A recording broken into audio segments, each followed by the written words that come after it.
morning, everyone. Welcome to Talking Horses. Sarah Albadwi and Andy Serling as we get ready for a big Saturday of racing and a fun card on today's card. We've had some lean times, but a fun card today. This is one that you really are excited to just take a look at, especially the latter half of the card when you have those full fields where you can make cases for multiple horses, and then it really just renews that excitement for looking at some of these races. So this is, I want to say, one of the best put together cards we've had so far this year. Well, depends how the bar is set.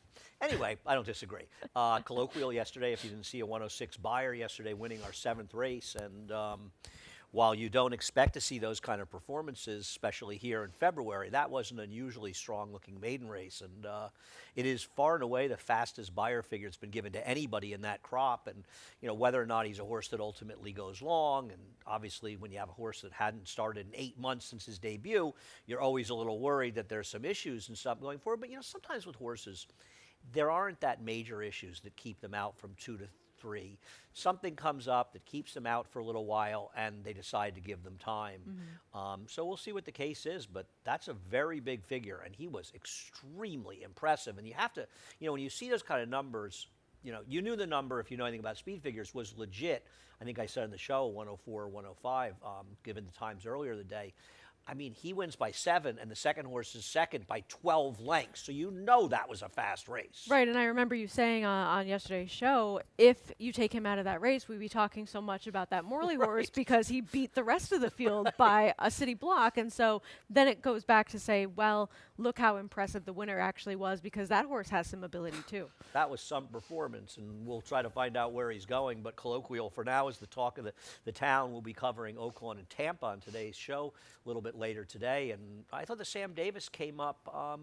I think it's as interesting as Sam Davis as I can remember. I'm not saying that there's some huge superstar in there, though the way I look at it, things are very much wide open at this point, and there's a lot of horses in that race that have the right to be runners. Yeah, there's a full field. There's some horses coming in with real credentials, and there's at least 4 that you could say might have the opportunity to do something in there. And at least 4, I think. I even like the maiden on the rail a little bit too. Yeah, that horse is not going to be the 20-to-1 morning line. I don't love that horse, but that horse absolutely is fast enough to compete. Yeah. I couldn't agree more. I mean, he does. It bothers me a little. He keeps giving it up, but he's running buyers in the 80s, and you know everybody wants to talk about John Hancock, which I'm not exactly sure why. He might be okay. He to me he looks like the trap of the race.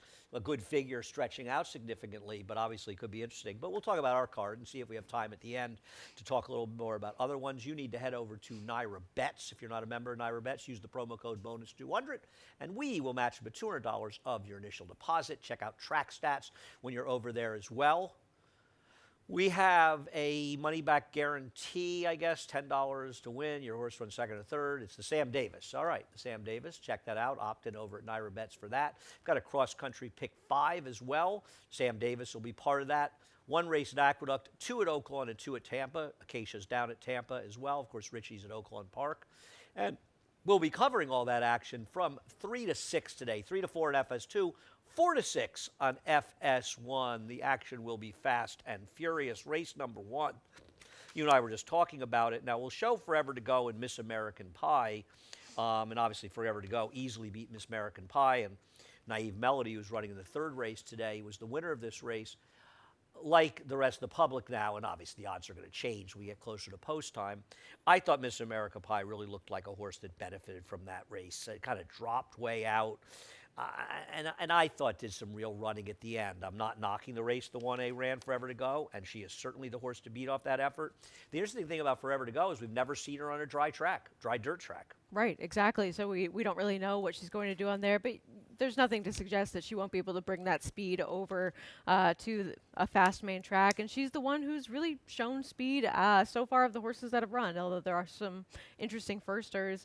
I get that these are the 2 to beat for sure, and I don't really have any big knocks against either of them. And even the figure jumping up for Forever to Go last time out, it really checks out with what the horses did out of that race prior to that. Big gaps are always, you know, for people. I know that there are an enormous amount of figure makers that have never even understood at all how to make speed figures, but they are speed figure makers on Twitter. It's like playing a doctor on TV. You know, I'm not a doctor, but I play one on TV. I'm not a figure maker, but I play one on Twitter. And, of course, the perfect knee-jerk reaction is always, that number's too high. Yes. Or if they like the horse, that number's too low. Having said all that, one of the times you see big numbers, you see gaps. Gaps are usually indicative of it. I think Miss American Pie can make up some of that gap, but make no mistake, she's not supposed to be odds on in this race. Right. Based on that race, you're taking a shot with Crimson Queen. Yeah, this is just a pedigree play for this one. I have to Castle Chaos, Palace Malice the sire, so also a son of Curlin like Vino Rosso is as well. Even the horses that didn't win that this dam has produced, they were debuting or at least running some figures that were in the 70s, 80s. Jester's Song, Palace Boss, he's 0 for 4, but he's run some fast races. And then the other filly, she won first time out for these connections. So of the first-time starters, I just thought this one would be a big price that actually has something going on to back her. She does have some pedigree in there. I don't disagree. Some pedigree for St. Adi as well. We're sorry that Sahin Savachi is out. I guess he has some back issues. He's out this week. We hope that he comes back soon. He's been riding so well. Louis Rivera has the mount on that one. Race number 2, speaking of 3-year-olds that maybe aren't getting the attention they might deserve, we'll start with Sand Devil and the Damon Runyon. I think a lot of us are looking forward to seeing him run because based on this horse's his 2 races, and particularly last time, this is a seriously talented horse, and I think a big performance today could certainly propel him to Gotham, and at some point, Linda's going to have to think about the possibility that she may actually have to run in some of the biggest races in the country. I know that she doesn't like to think that, but Linda, you may have to consider this horse belongs with the very best of his crop. I'm very excited about this horse. He's done everything right. He's been able to handle that stretch out in distance, as you're seeing there, with absolutely no problems at all. He was even more professional, even though he was very professional first time out. He improved his numbers. He wins by 12.5 lengths, and I get that. I was reading the article that David Grenning wrote about this horse and why he didn't go into the withers, and I guess he just missed a little bit of training due to some inclement weather, but it seems as though they are going to be pointing this horse towards bigger and better things given he runs well today, and I don't see why not. I want him on that Derby trail. I completely agree. I completely agree with you. This is they have to run every time, and that's to show that he can continue to move forward, but this horse at this point, this horse would be favored in the Sam Davis. He was running in that race and Absolutely. would be the horse to beat in there. It's a very, very, very promising horse. And the Dan was a nice horse mineralogist. Yeah. Remember when she ran for the Bromans? I think she won like her first 3 or 4 starts. National Identity. My plan in here, and we'll go 2 back with National Identity winning, but I'm sorry. This is the Sacrosanct Grey. This is the last time we run second, because why wouldn't you want Soon to Be King in here? Because Soon to Be King was going to win this race. Soon to Be King's the horse diving down to the inside. I'm going to say it. If Eric had ridden this horse would have won this race because this horse was going to run. So why would I want National Identity in here when Soon to Be King was going to beat her last time? So I would just cement a 2-1 exact in this race and let National Identity beat me. Yeah, I think as much as his stablemate that was backing up in there really screwed him over, his stablemate in his next start where he did win helped him. I don't blame the stablemate. I blame the rider, Javier, for taking him down there. That was ridiculous. There was no room to go there, and it didn't help that there were horses backing up. No reason to go there. No, he's one that's he's shown that he could sit a little bit closer last time too, and I think that was helpful for him. He doesn't have to be so far back, and I agree. Yes, he was going to win that race. Just in these compact fields, I wanted somebody that I thought would be a little bit closer than him, but I totally get it. In that race, Soon to Be King was the better horse. Right, and I would also argue, my argument against that, and you may end up being right, and we're talking about 2 horses at the same price, is that I don't want the horse that's chasing Sand Devil around the racetrack the whole way, because Sand Devil feels like a horse that might break some hearts during his run, especially against a field like this. And no knock on these horses. National Identity and Soon to Be King are nice horses, but Sand Devil has the potential to just be in a different league than they're in. Agreed. So we go to race number 3. It's been a big day already for Sarah. She got to learn what Naive Melody is. And Eddie, Talking Heads lesson. You guys are going to have to listen to a little Talking Heads, and of course Talking Heads, Naive Melody, one of my favorite songs. No surprise, Kent Desormeaux not riding. Kendrick has the mount on this one, a half to domestic product. This horse is pretty good. I will say, though, to you, and I'll ask you this question. How do you think that your evaluation of him could change depending on the performance of the 1A in today's first race? Yes, because we saw that horse was battling with this one, and this one was able to win over a slim margin. It was a long way back to your 3rd place finisher who could clearly take a step forward since that was the debut and that horse was Right, much if the further third horse back. wins and beats the 1A, it Then I'm complements from that still on perspective, the right. same wavelength of thinking that Naive Melody is okay in here. I just think that she's the speed of the speed. She was quick out of the gate, as so many Wesley Ward horses are first time out. I didn't really see that kind of speed from anybody else towards her outside, and just thought that she was going to be able to last the 7 furlongs, as you mentioned, that half to domestic product. So How did Seth not buy a complexity half the domestic product? And he raced the dam. and he didn't even say he was the They sold underbidder. her. I don't have any idea. The underbidder thing is one of the funniest things in racing because people, trainers are very good at pointing out when they were underbidders on horses to go on to win stakes. They forget about the millions Hundreds of of dollars others. worth of horses that they were underbidders on Right. that weren't even good enough to run for a tag. Yep. So you're going to be the underbidder at the end of the day, especially if you're buying a lot of horses. You're going to be the underbidder. You hope that you're the final bidder on some good horses at Yes. certain times. And I do agree with you. I think for me, I was going to try to beat this horse with Straka, and we'll look at Straka's last race, because I do think she took a big step forward, and I am the president of the David Duggan fan club. But I ultimately agree with what you said. Naive Melody is in a position where she can just lead these on the merriest of chases, and that's why I didn't try to beat her. But I do think this horse is dangerous and could be improving. Yeah, I mean, a big step forward, and then you start wondering, okay, where did it come from? But it seemed as though she just learned a lot from those first 2 races. They took the blinkers off, and she was able to sit in behind horses, be a little bit more patient, and listen to the rider's cues more, and then get that perfect split between horses that she waited for, rather than needing the lead towards the inside of horses and then fading what was a pressured pace, even though that race was not quite as fast. The 2nd and 3rd place finishers came back, somewhat legitimized that figure, running better, finishing 1-2 in reverse order in their next starts. So I think that step forward isn't as much of an outlier as it might look at She's first still got glance. to take another step forward or Yes. hope the one doesn't run her race. But like you, I am not the biggest fan of Boston's Finest. I know she got the big fig behind with the Angels, and obviously she's far from impossible as the other horse in here. I did not like her last race. I didn't either. And just with the price differential between her and Naive Melody, there's nothing that stood out to her outside of that one race where she's far behind with the Angels that differentiates her from the rest of these horses that have a chance. I agree. I will say that her With the Angels effort was pretty good. I mean, it was far and away her best effort. The problem is it's the only good effort that she has, and the other ones are just mediocre. And I feel like Straka might have a little more room to move forward. We'll see what happens in race number 3, the Eastview. Race number 4. A lot of trips to discuss in this race.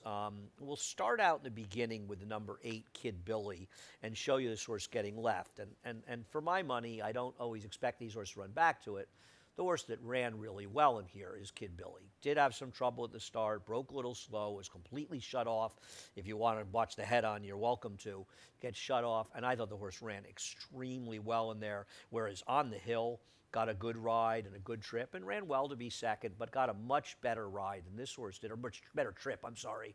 But the horse who got the best ride of all in here is Heavyweight Champ. I thought Katie gave this horse an absolutely flawless ride, and he still didn't run that well. Now, like you, I think he'll probably run better second off the layoff. But I'll tell you something. Of the 3 horses in this race, he ran far and away the worst race.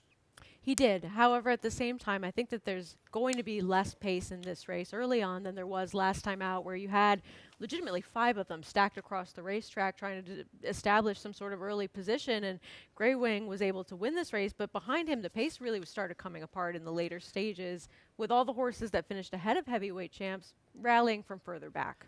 I agree. The problem with that argument is, in what way are the 5 and 8 compromised, assuming they get clean breaks in here? Neither one of these horses are that slow. And with clean breaks, I don't think they're going to be that far behind the 4. And the other problem I have with Heavyweight Champs is, and I picked him second, I saw the things you did, is he's never really run well. His 82 buyer is a phony bias-aided effort win. I agree. And other than that, he's not really shown he can be good. I agree he can move forward. And I wonder what price he's going to be. Yeah. Because a lot of people seem to like this horse. And I think the one thing that stuck out to me was this horse got an absolutely sensational trip and ride last time. I don't think you could have ridden this horse any better than Katie did. From 12 post with a race that was loaded with speed, couldn't make the lead, got over the inside, cut the corner. And I just wonder if this horse can get as good a trip. She's going to have to run better second time out. Yeah, I agree with that completely, but this is also coming off a little bit of a layoff. And I don't think that necessarily we've seen that he can't take that step forward because, yes, there was absolutely nothing wrong with that ride last time. I agree. She did everything that she could possibly do to give this horse a fighting chance, but there aren't going to be that many horses that want to be that forward. And I think he could end up being the speed of the speed, whether he's good enough. I don't know. Doesn't Manny have to go with limit up in here, though? I mean, I can't imagine that horse isn't going to be forward. Is he fast enough? Yeah, he is fast enough. I think he's fast enough. If Manny wants to be aggressive, it depends. Yep. Listen, we know Romero Mirage is aggressive, and I do like Romero a lot, but I do wonder why Katie's not back aboard this horse, given the ride that she gave this horse, and she's not another horse in the race. Let's talk a little about Prince of Truth, who, second off a layoff, this horse has run some good races in the past, ran a good figure last time. I'm not going to be surprised if he wins this race. Yeah, I mean, he's had some starts and stops, but he's one that he's shown he can be tactical as well as other horses like On the Hill and Kid Billy have in the past. I mean, he's run against some decent New York bred company at this level in the past. And yes, he's finished third over those last 3 starts, but those were decent fields that he was running into as well. And he had a little bit of a break. So I just thought at a similar price, I was going to have him a little bit further down, but he could win. Yeah, I've kind of worn out of picking him a lot, but anyways, we move on to race 5, and we'll take a break after race 5. It's kind of interesting. I was watching the replays, and these races are back-to-back, and I saw the ride that Katie gave that horse and was very impressed. And then I saw the trip that 10 Run Rule got in the last time out. And I didn't put it up because it's a horse that finished way back in the pack. But if you want to bet this race, and whatever your opinion is, make sure you've watched the replay of 10 Run Rule's race, because he got a figure in this field that's competitive with these horses, despite getting about as ridiculous a trip as a horse can get on a racetrack. And I do think is going to benefit from the switch to Lane Luzzy, who's riding well. Yeah, I mean, he is the one that is getting that jockey change, as you mentioned. He had that little stutter step start and then ended up in behind horses, but it was really how he was out in the center of the racetrack for the entirety of that race, and that was a day, January 18th, you needed to be forward to really do any effective running in there, and the top 2 early were the top 2 late. So the only reason that I went to sway the jury over him is that at least he showed a little bit more speed, and then really seemed like he just needed that start and got tired in there. I agree. The problem is being forward probably benefited him. I obviously don't disagree with you. I've got the horse second, and so the same things you did. And the other day, you also got to take a look at this race. And, you know, right. He's got Stimuli. He's guessing, David, is the 7-2 favorite. Okay, this is a Rudy Rodriguez first-time starter. It's not exactly a half the horse. It's a second foal that they paid $80,000 for, and now debuts for this. Yeah. So, okay, I've got him third. You've got him third. But same reason that David's got the horse 7-2, because where else are you supposed to go in here? Right. I thought about Jimmy Ferraro. One Vision's got some back numbers, but his recent form is atrocious. Hard to make the 4. I guess the 7's not completely impossible. I guess in this on numbers, race. yeah. Yeah, I mean, he's not, and neither is Renew the Blue. I feel with the 9, you've got a horse that's a lot better than that race looks. See what happens. That's the early pick 5. Late pick 4 after a quick break. Horse racing? Check. Weekly promotions? Got 'em. Huge payouts? You bet. With Naira Bets. Download the app today and bet on any track, anywhere, anytime, with live HD horse races, betting tips and tutorials, expert picks, and more. You bet with Naira Bets. Join now for a new member bonus at NairaBets.com.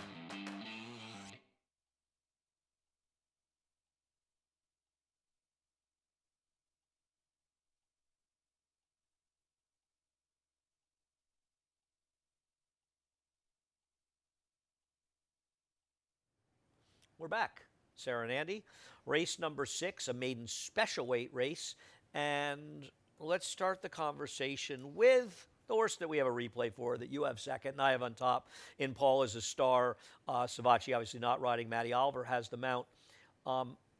This is a horse that first time out, I actually thought ran in a field that they're not terrible, but you've got a horse that's coming off of a bit of a wide trip on a day you wanted to be on the rail, and ran a 58 buyer here 8 months ago, could easily turn into a 70 buyer. If this horse runs a 70 buyer, One of these firsters better be able to run, or this horse is going to win for fun here. Yeah, and that was filly facing males. I know it doesn't matter quite as much, especially that early. In fact, it might be more advantageous to be facing the boys that early, but that was one of the first 2-year-old races to really have a number like that, that you have to think that some progressive improvement off of that obviously makes this one a major player. I like that Bullet Gate Drill, best of 178 coming in on January 26th, so it seems like the horse is ready to fire.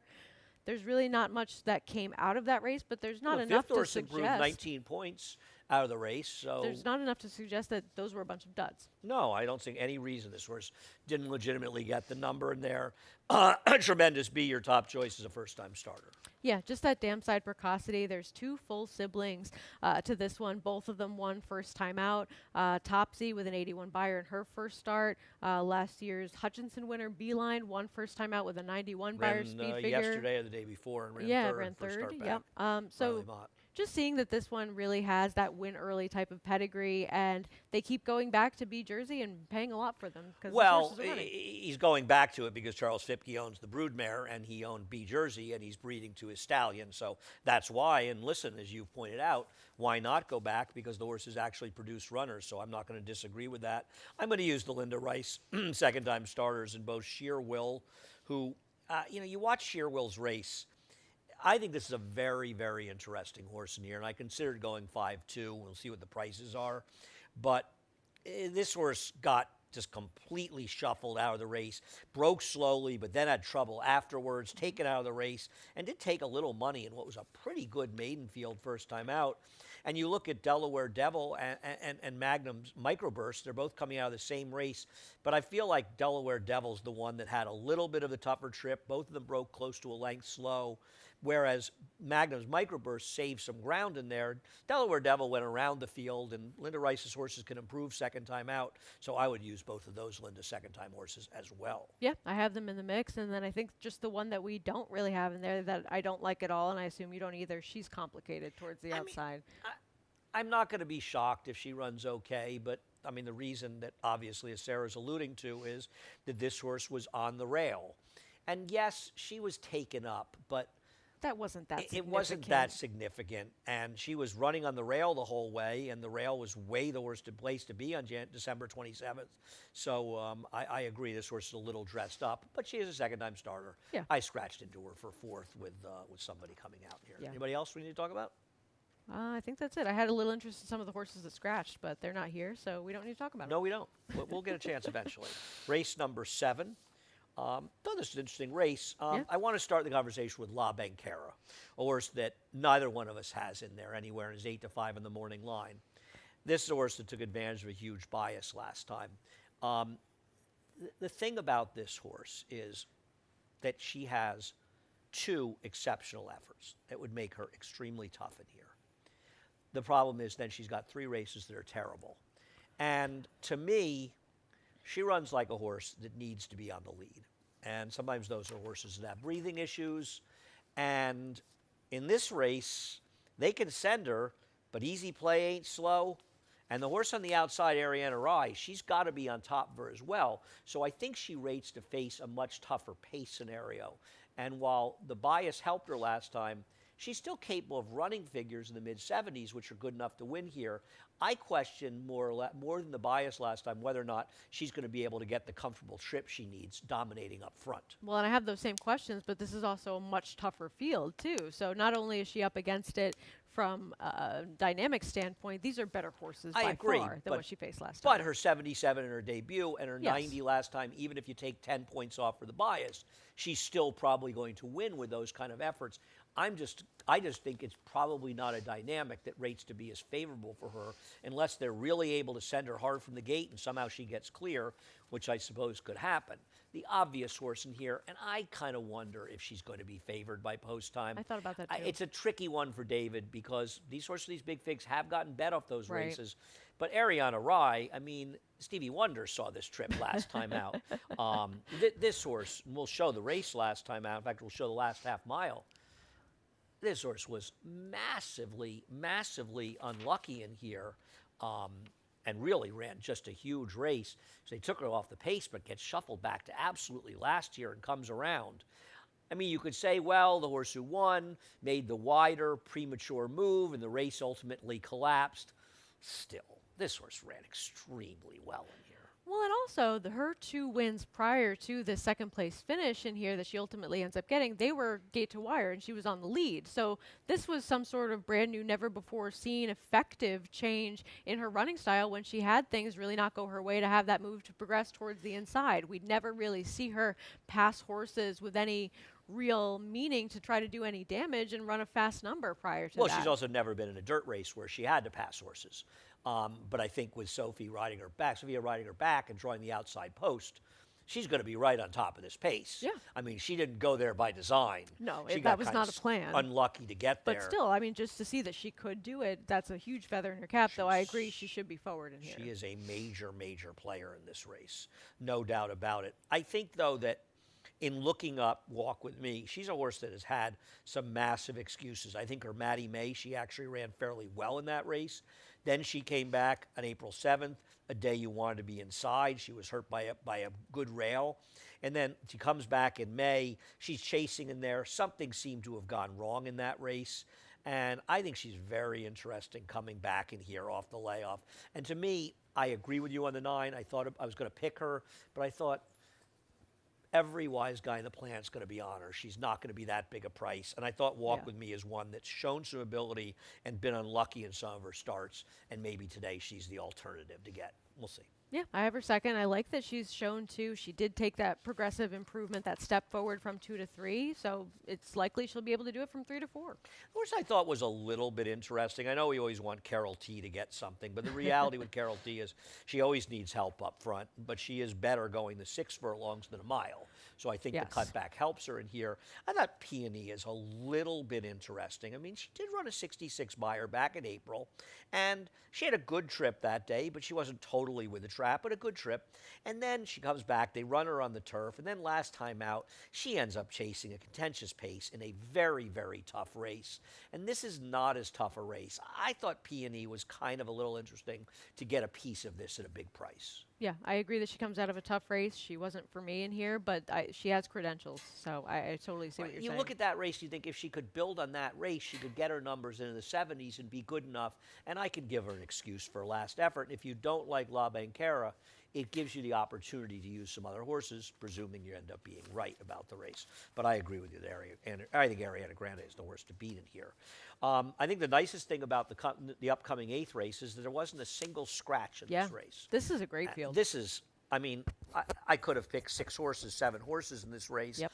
And I'm not against Cascais, and I know you've got him third too. And I just don't think he's going to be 3 to 1. And Chad Brown does have exceptional numbers, particularly at Naira. I'll give them out off of long layoffs. This horse was good last time out. He was very good 2 back, and he did go kind of bad in some muddy sealed tracks. But this horse's fast track record, I mean, he's run well every single time. And if he runs close to this last race, he's going to win. I mean, he almost beat Ben Dog, who was pretty good at that point. Yeah, and Drake's Passage was very good at this point as well, who's running second to him in here. That last number is far ahead of what we were seeing from the rest of what is a very contentious field. And if he runs it again, I agree, he's going to win his last here. 2 races, he's probably going to win. Now, Chad Brown, looked at some stats, 6 to 12-month layoffs in the dirt. He's 30 for 98 at Naira, 215 ROI. In routes, he's 13 for 36, 245 ROI. The horses that come back at Naira off these layoffs in the dirt for Chad run exceptional numbers, which leads you to believe he's going to run. But he's 3 to 1 because a lot of horses got to get bet in here. I don't know. He may get a little over bet in here. Yeah, he's got to come back and do it. I agree that he is a major contender, as everyone else will see as well. But contentious field or not, I don't want to take a favorite in what is a field like this. So you went back to your pet, and we'll take a look at General Banker running second last time, and I don't blame you. This horse has held good form for Jimmy Ferraro for a very, very long time. He's a super cool horse. He is, and I remember watching this race from upstairs and just thinking he was the one that was closer to the pace than he usually is, and that pace started coming apart in the later stages with Yo Daddy getting that nice trip in there and Treaty Obligation running third, who's in great form as well. I thought that he was sort of that last man standing of the leading types in here, and he's not usually a horse that's up that close, so I thought he was in good position and still fought on.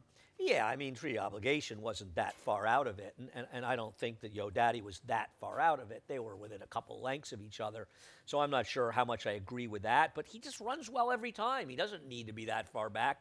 He's not some kind of plotter. He doesn't, in most of his races, unless the pace got really hot, he's relatively close. I mean, he makes his own trips, he runs. I don't see how you can have anything against this horse. He's just a good horse that can win, and, he's 8-1 morning line. He just isn't a horse that's going to take a ton of money in here. And I agree with you. He makes a ton of sense. He can win. See, I think that the one thing I would think disagree with your selections on is, based on your point, why wouldn't you have Reddington a little bit higher? Because I think your point is not bad, but this is a horse that only lost by 2 1/4 lengths, and he was the horse who was leading in that race that fell apart. So I think that if you like him based on that analysis, which is a reasonable analysis, why not have Reddington there a little bit too? It's a horse that has run some big figures in the past, and he did a pretty good job of surviving that pace. He did. I just think that over his last couple of starts, I've wanted to see just a little bit more from him back to when he... Really? Run some pretty big figures, this horse. He has, but he kind of rounded up into that form where he was running that 93, and yes, he ran well 2 starts back behind El Grandeo, but I don't know, he just wasn't for me. Yeah, I hear you, but I wouldn't agree. He got an absolutely perfect trip when he won with the 84 Buyer, and he ran that huge number, and he ran super that day. He did. I think he's a little bit dangerous on the notion that you had brought up before. Skylander. I mean, what do you do with Skylander? I don't have him in there. I had him as my 5th pick because I think a lot of horses can win it.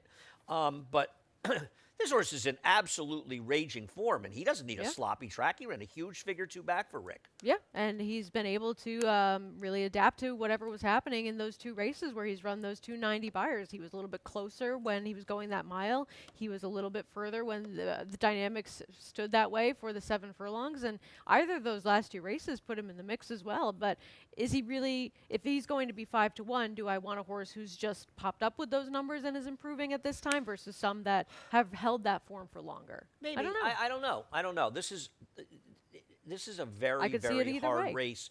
I wanted to have the 1 and 4, 1-2 because they're going to be big prices, and I think you can make a case for them, but I think he can win. I'm looking back when he couldn't get second to Valenzen Day. He didn't get a very good trip that day, Joel. They made a big exacta box. As far as expected value, I would say that in his last race, he got the kind of ride when Eric Cancel infuriates me. And Eric is riding extremely well lately and winning a lot of races. And when Eric rides well, he's more aggressive and he gets in. This was vintage Cancel just completely taking him out of the race in there and planting him out in the middle of the racetrack and basically never having a chance. This is a horse that ran a 90 figure 2 races back. I know there was some moisture in the track, but this is a horse that may have some ability. He's a rare Chad Brown horse that's going to get completely ignored in this race. And he has run well in the past, well enough that he has a chance to be competitive.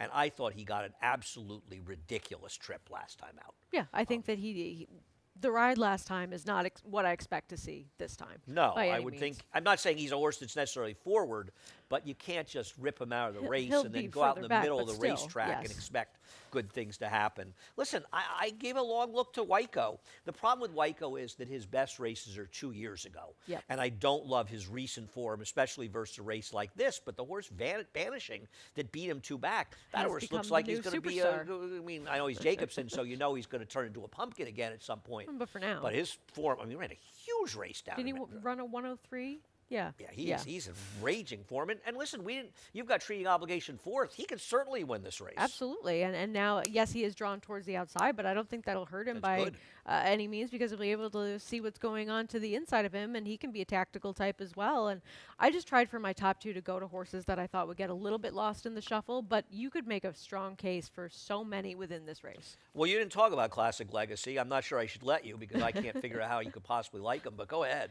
He's been in consistent form, and he has that propensity to finish second. I know that his last race was against some like this that are going to be bigger prices in here, but again, he was just one that I thought he can be consistent, and he's not going to be one of the horses that's bet in the front lines of this race. He's going to be a big price. I think if I was going to make an argument for him, and I don't particularly like him, but he's better on a dry track. if you look at his speed figures, for the most part, he's run some better figures. So either the wet tracks have hampered him because he is tailing off from a speed figure standpoint. Yeah, but he's going to be true. a big price, and it's not as though he's without talent because he's not. I mean, I feel as though we're all a little bit hungry for some good racing because the racing has been a little bit on the mediocre side, to say the least, recently. And there's some. I mean, this is a terrific race, and there's some races that would stand up any time of the year as good races. And Absolutely. this is clearly one of them. This is really a great race. And I do appreciate, as we go to the last race, that Mark Holliday, our chairman, is now naming many, many horses after Grateful Dead songs. And I bet you I'm the only person in this studio right now that was at the Spectrum on March 18th or 19th of 1995 when the Grateful Dead played Unbroken Chain for the first time. You probably knew that, but I stole the thunder from you. Oh, you knew that was the first thing that I was going to say. What I remember about Unbroken Chain was, it's a Phil Lesh song that's on Mars Hotel, was that Jerry Garcia did a radio interview on WNAW while the Dead were playing at Meadowlands in 1989. And he told, I think it was Scott Muni, he told him that the Dead, they were fooling around with playing Unbroken Chain. This was 5.5 years before they eventually played it. And suddenly people were telling me they were hearing them play it in sound checks. I don't think that was true. It's a great song. We've spent way too much time talking about him. That's because I'm a sick man. We'll look at Vakinda's last race. I don't know about you, Sarah, but I'm going to guess that, like me, you spent a lot of time looking at this race thinking, I really don't want to cop out and take Vakinda in here. I want to find somebody else. But at the end of the day, it wasn't because I was exhausted from the card. I just didn't want to pick against a horse that's capable of running mid-70s to an 80 buyer in this field. And when you look at who he's run against, I mean, are those horses that have gone on to do something? For the most part, yes. So I can't make a case against him. I know there are first-time stars. There's a Weaver first-time star on the outside. I think Skytown is a horse that had run well enough early in his career. Yep. He could improve, but I'm not trying to beat this horse, Sarah. I'm not either. I know he's been a short price. He's finished second a couple of times, but he's run fast enough races, and there just wasn't that standout first-time starter that would really prompt me to take someone else over him as far as the horses that are debuting. A lot of money for the 5, though. A practical joke, a lot of money. And listen, there's some pedigree. There's a couple foals didn't run at all, but one ran in the 80s, and the dam herself was a very solid runner. Yeah, yep. And I just saw that the purchase price working well, so it seems. And as far as the first-time starters, that's where I wanted to go for somebody at a price to use, but no creativity for me in here. No, I don't want to bet against this horse. There are other horses I want to bet against, and there's nobody here, and I want to bet against Vakinda. Maybe he'll end up being somewhat of a sort of proven loser, but he's too fast to bet against for me. Sarah, thank you so much. Thank you for watching. Head on over to Naira Bets. If you're not a member of Naira Bets, no better time than the present. Use the promo code BONUS200, and we'll match the $200 of your initial deposit. Check out Track Stats when you're over there as well. We have a money-back guarantee on the Sam Davis. Opt in for that. We've got a cross-country pick 5, 1 race here, 2 at Oakland, 2 at Tampa, including the Sam Davis. All of these races will be shown on America's Day at the Races from 3 to 6, the first hour on FS2, the last 2 hours on FS1. Do you have a Sam Davis opinion? I will probably bet the 1, Camp Hale. Yeah, I don't. I was talking about this race with Nick Tamaro in the morning live. Making the Cock horse 3-1, and then the Chad Brown horse that ran second, the Ucho Macho ran 6-1. Or 6-1. It's just a little silly. Yeah. I don't know if they've heard of Chad Brown, but his horses tend to get bet. At Tampa as well, where he's had some everywhere. success. The Moon, they're betting on his horses. But I said to Nick, what about the horse in the rail? That horse, and he said, well, that horse is going to be more than 12-1 in there. I don't disagree, but I'm not sure. He's fast enough to be competitive. Yeah, I throw him in exactas since he likes to finish second, but all of his races coming out of have been productive going forward. I have no argument. That horse is absolutely a player in there. Thanks again, Sarah. Thank you for watching. Chris Griffin's got a big day ahead of himself. He's got to work through 9 races today. You ready for it, Chris? He'll be up next with a reprise, the Scratch and Changes. Scratch and Changes. Have a great day. Horse racing? Check. Weekly promotions? Got 'em. Huge payouts? You bet. With Naira Bets. Download the app today and bet on any track, anywhere, anytime with live HD horse races, betting tips and tutorials, expert picks, and more. You bet with Naira Bets. Join now for a new member bonus at NairaBets.com.